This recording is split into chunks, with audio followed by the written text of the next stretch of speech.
I would like now to introduce Jason King, Chair and Associate Professor of the Clive Davis Institute of Recorded Music, Tisch School of the Arts, who will present the candidate for Doctor of Fine Arts. Will Trustee Brett Rockhind please escort the candidate to the lectern?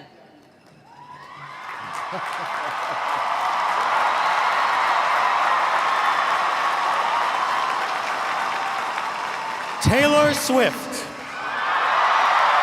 blazing singer-songwriter, producer, director, actress, pioneering and influential advocate for artists' rights, and philanthropist.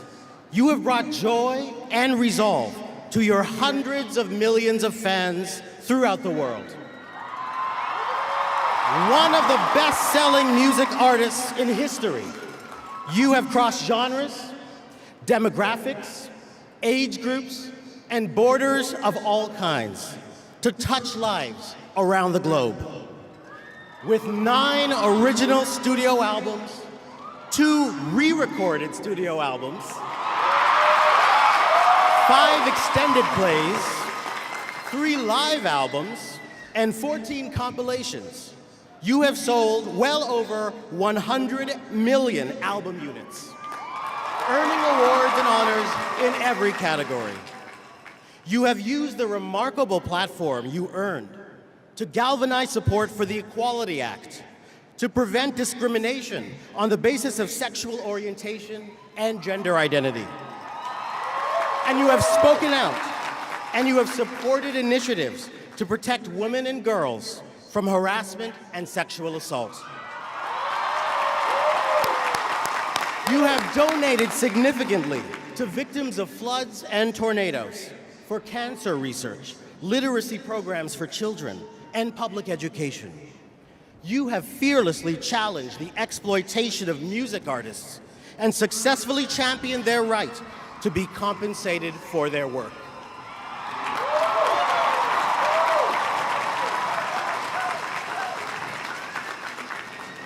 Taylor Swift.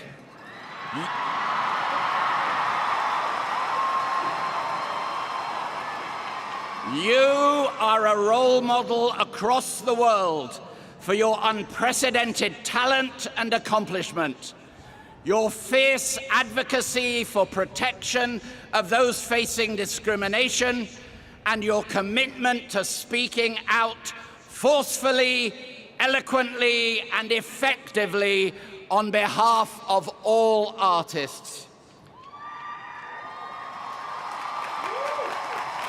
By virtue of the authority vested in me, I am pleased to confer upon you the degree of Doctor of Fine Arts, honoris causa.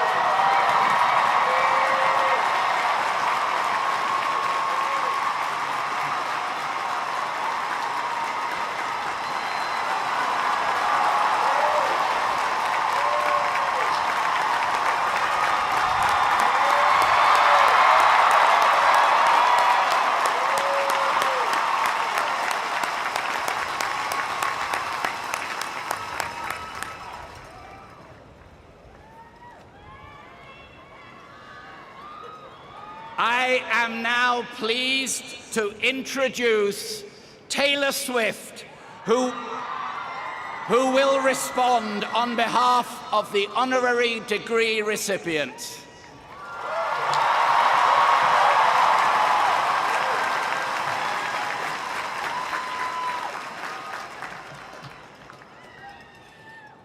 Hi, I'm Taylor.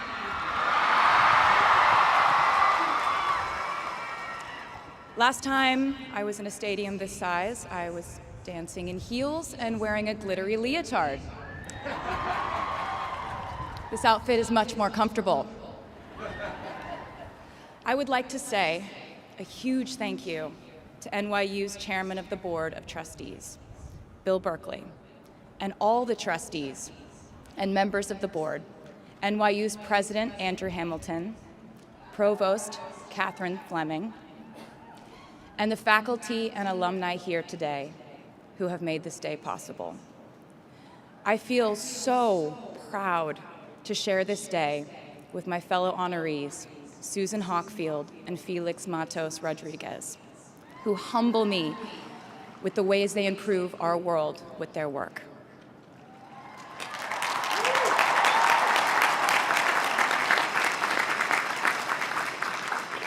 As for me, I'm 90% sure the main reason I'm here is because I have a song called 22.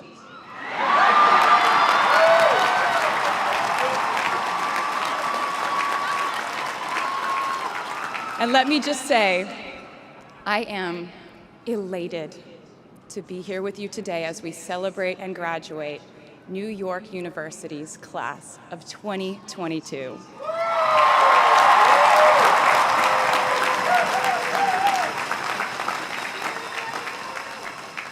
Not a single one of us here today has done it alone.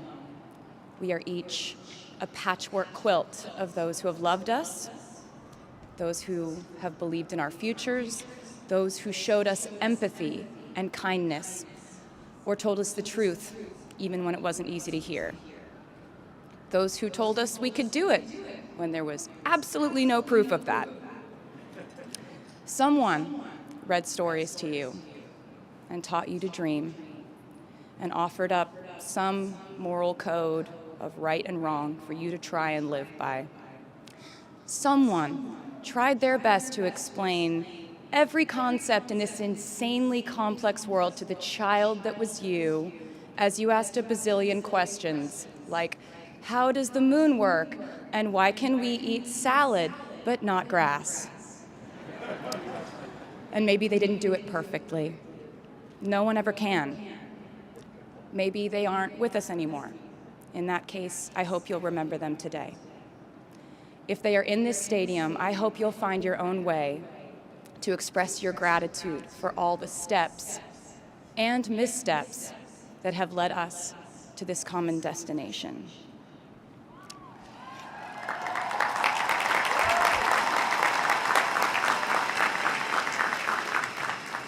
I know that words are supposed to be my thing, but I will never be able to find the words to thank my mom and dad, my brother Austin, for the sacrifices they made every day so I could go from singing in coffee houses to standing up here with you all today, because no words would ever be enough.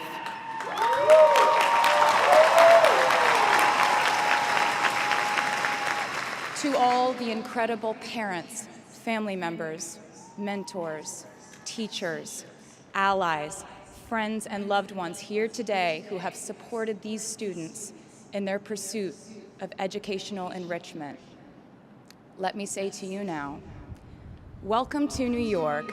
It's been waiting for you.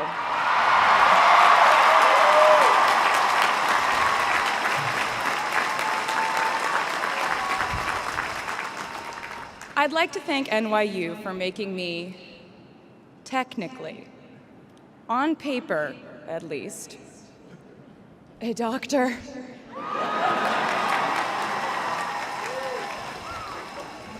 Not the type of doctor you would want around in case of an emergency. Unless your specific emergency was that you desperately needed to hear a song with a catchy hook and an intensely cathartic bridge section.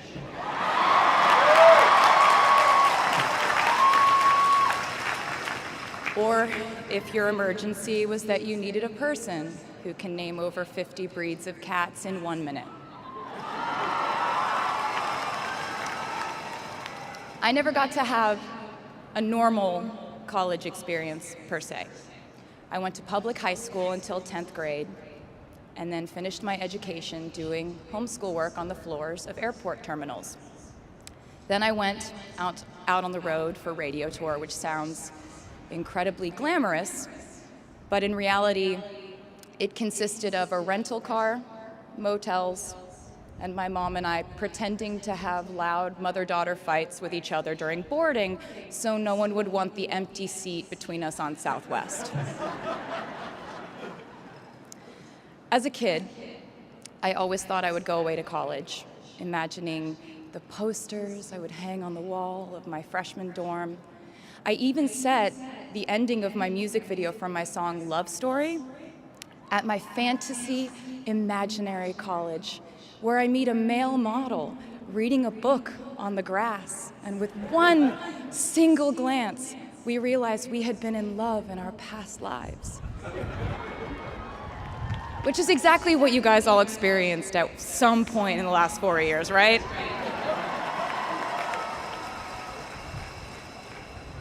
But I really can't complain about not having a normal college experience to you, because you went to NYU during a global pandemic, being essentially locked into your dorms and having to do classes over Zoom. Everyone in college during normal times stresses about test scores. But on top of that, you also had to pass like 1,000 COVID tests. I imagine the idea of a normal college experience was all you wanted too. But in this case, you and I both learned that you don't always get all the things in the bag that you selected from the menu in the delivery service that is life. You get what you get. And as I would like to say to you wholeheartedly, you should be very proud of what you've done with it. Today, you leave New York University and then go out into the world searching what's next. And so will I.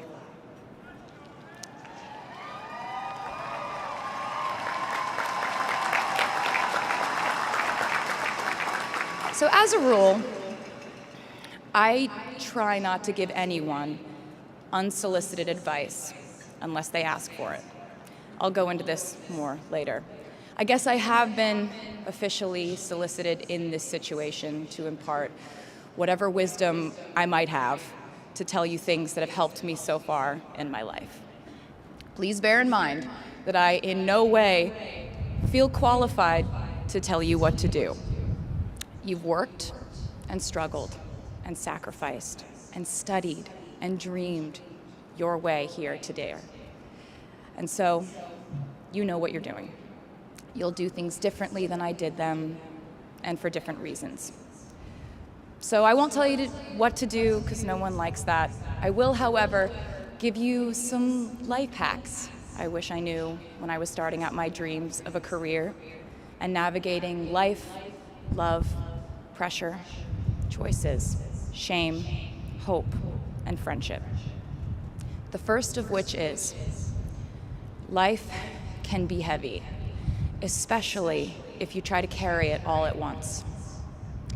Part of growing up and moving into new chapters of your life is about catch and release. What I mean by that is knowing what things to keep and what things to release. You can't carry all things, all grudges, all updates on your ex, all enviable promotions your school bully got at the hedge fund his uncle started. Decide what is yours to hold and let the rest go. Oftentimes, the good things in your life are lighter anyway, so there's more room for them. One toxic relationship can outweigh so many wonderful, simple joys. You get to pick what your life has time and room for. Be discerning. Secondly, learn to live alongside cringe. No matter how hard you try to avoid being cringe, you will look back on your life and cringe retrospectively.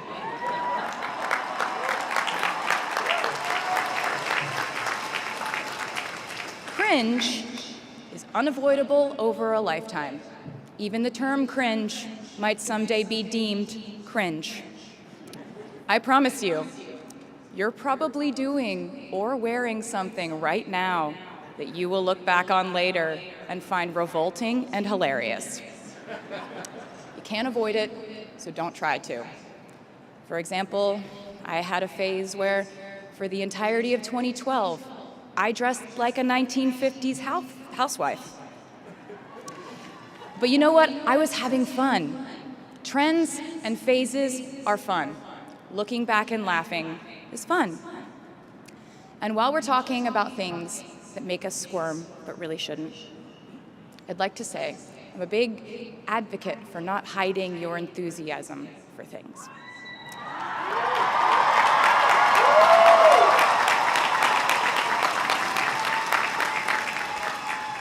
It seems to me that there is a false stigma around eagerness in our culture of unbothered ambivalence. This outlook perpetuates the idea that it's not cool to want it, that people who don't try are fundamentally more chic than people who do. And I wouldn't know because I've been a lot of things, but I've never been an expert on chic, but I'm the one who's up here, so you have to listen to me when I say this. Never be ashamed of trying. Effortlessness is a myth. The people who wanted it the least were the ones I wanted to date and be friends with in high school. The people who want it the most are the people I now hire to work for my company.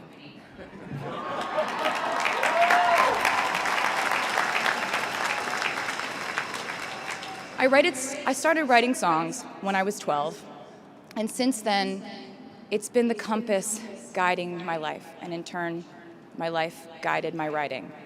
Everything I do is just an extension of my writing, whether it's directing videos or a short film, creating the visuals for a tour, or standing on a stage performing. Everything is connected by my love of the craft, the thrill of working through ideas and narrowing them down and polishing it all up in the end, editing, waking up in the middle of the night, throwing out the old idea because you just thought of a newer, better one, or a plot device that ties the whole thing together. There's a reason they call it a hook. Sometimes a string of words just ensnares me, and I can't focus on anything until it's been recorded or written down. As a songwriter, I've never been able to sit still or stay in one creative place for too long. I've made and released 11 albums, and in the process, I've switched genre from country to pop to alternative to folk. And this might sound like a very songwriter-centric line of discussion, but in a way, I really do think we are all writers.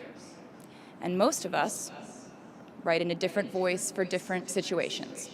You write differently in your Instagram stories than you do your senior thesis. You send a different type of email to your boss than you do your best friend from home. We are all literary chameleons, and I think it's fascinating. It's just a continuation of the idea that we are so many things all the time. And I know it can be really overwhelming figuring out who to be and when, who you are now, and how to act in order to get where you want to go. I have some good news. It's totally up to you. I have some terrifying news. It's totally up to you. I said to you earlier that I don't ever offer advice unless someone asks me for it, and now I'll tell you why. As a person who started my very public career at the age of 15, it came with a price. And that price was years of unsolicited advice. Being the youngest person in every room for over a decade meant that I was constantly being issued warnings from older members of the music industry, media, interviewers, executives, and this advice often presented itself as thinly veiled warnings.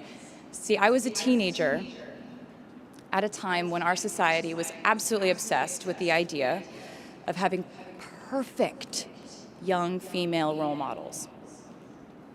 It felt like every interview I did included slight barbs by the interviewer about me one day running off the rails. And that meant a different thing to every person who said it to me. So I became a young adult while being fed the message that if I didn't make any mistakes, all the children of America would grow up to be perfect angels. However, if I did slip up, the entire earth would fall off its axis, and it would be entirely my fault, and I would go to pop star jail forever and ever. It was all centered around the idea that mistakes equal failure, and ultimately the loss of any chance at a happy or rewarding life. This has not been my experience. My experience has been that my mistakes led to the best things in my life. And being embarrassed when you mess up, it's part of the human experience. Getting back up, dusting yourself off, and seeing who still wants to hang out with you afterward and laugh about it, that's a gift. The times I was told no, or wasn't included, wasn't chosen, didn't win, didn't make the cut, looking back, it really feels like those moments were as important, if not more crucial, than the moments I was told yes. Not being invited to the parties and sleepovers in my hometown made me feel hopelessly lonely. But because I felt alone, I would sit in my room and write the songs that would get me a ticket somewhere else. Having label executives in Nashville tell me that only 35-year-old housewives listen to country music, and there was no place for a 13-year-old on their roster, made me cry in the car on the way home. But then I'd post my songs on my MySpace, and yes, MySpace. And I would message with other teenagers like me who loved country music, but just didn't have anyone singing from their perspective. Having journalists write in-depth, oftentimes critical pieces about who they perceived me to be made me feel like I was living in some weird simulation. But it also made me look inward to learn about who I actually am. Having the world treat my love life like a spectator sport in which I lose every single game was not a great way to date in my teens and 20s. But it taught me to protect my private life fiercely. Being publicly humiliated over and over again at a young age was excruciatingly painful, but it forced me to devalue the ridiculous notion of minute-by-minute, ever-fluctuating social relevance and likability.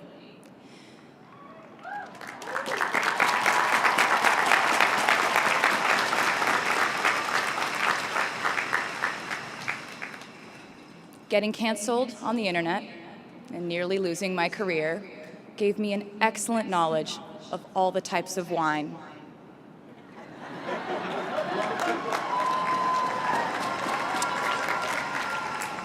I know I sound like a consummate optimist, but I'm really not. I lose perspective all the time. Sometimes everything just feels completely pointless.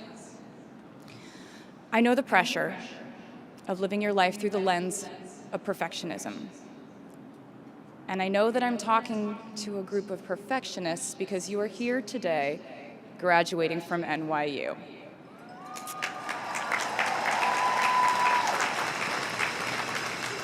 So this might be hard for you to hear.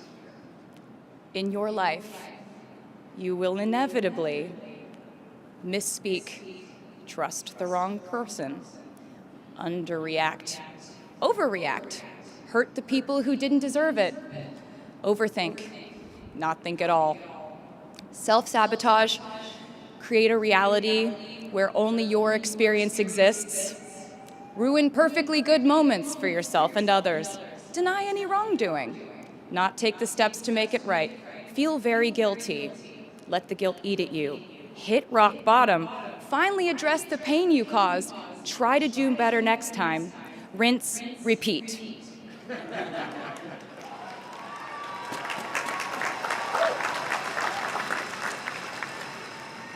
And I'm not gonna lie, these mistakes will cause you to lose things. I'm trying to tell you that losing things doesn't just mean losing. A lot of the time, when we lose things, we gain things too. Now you leave the structure and framework of school and chart your own path. Every choice you make leads to the next choice, which leads to the next, and I know it's hard to know which path to take. There will be times in life where you need to stand up for yourself, times when the right thing is actually to back down and apologize, times when the right thing is to fight, times when the right thing is to turn and run, times to hold on with all you have, and times to let go with grace. Sometimes the right thing to do is to throw out the old schools of thought in the name of progress and reform. Sometimes the right thing to do is to sit and listen to the wisdom of those who have come before us. How will you know what the right choice is in these crucial moments? You won't. How do I give advice to this many people about their life choices? I won't. The scary news is you're on your own now. But the cool news is you're on your own now.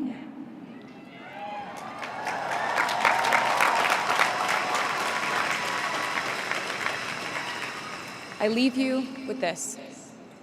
We are led by our gut instincts, our intuition, our desires and fears, our scars and our dreams. And you will screw it up sometimes. So will I. And when I do, you will most likely read about it on the internet. Anyway, hard things will happen to us. We will recover. We will learn from it. We will grow more resilient because of it.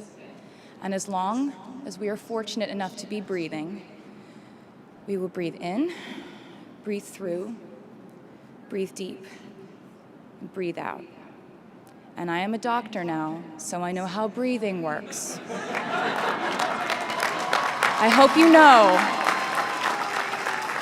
how proud I am to share this day with you. We're doing this together, so let's just keep dancing like we're the class of 22.